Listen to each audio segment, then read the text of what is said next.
Here we are asked to determine the bond order and the magnetism associated with this NO positive ion.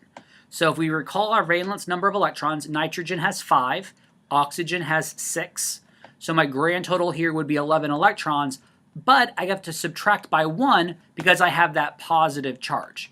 So I'm dealing with 10 valence electrons to work with.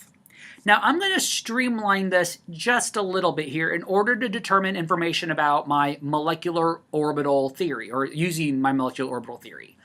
I'm going to go ahead and subtract this by 4 electrons, because this would mean that I have fully filled, or I filled up my full 2s molecular orbitals. So anytime that you have a number of valence electrons and they're greater than 4, go ahead and subtract by 4 so you know what the number of electrons that you're really dealing with. Because if I was to draw my energy diagram now, and I start with my 2s at the bottom, when I do my energy splitting, so you can see where my bonding and my anti-bonding are, I will have filled up my bonding and my anti-bonding 2s molecular orbitals. So here, both of those are filled, and then my calculated bond order for them would be 2 electrons from my bonding region, minus 2 electrons from my anti-bonding region, divide that by 2, but this is simply just 0 over 2, which is 0. So that's a nice little trick to worry about. So rather than dealing with all of the 2s's and 2p's, just focus on the p's, because if it's greater than 4, you know where 4 electrons are going to be used. So now we're going to look at our 2p area, which is going to be 10 minus 4 electrons, which is 6 electrons remaining. So I'm going to go ahead and just draw my regions of where my p's should be, which is there and there. And now I need to determine what my splitting is. Do I have my pi orbitals above or below my sigma? Now we base this off of the elements in question here. Now we have a heteronuclear dimer, so we have a nitrogen and an oxygen. We base our splitting off the element that has the higher electronegativity. So the way that we split will be based off of the oxygen because it has the higher electronegativity. And this is going to mean that we'll be using our small sp mixing. Now this essentially just means that the energy level that's associated with my sigma is going to be less than the energy associated with my pi bond. Now that's only in terms of my bonding region. This is flipped for the anti-bonding.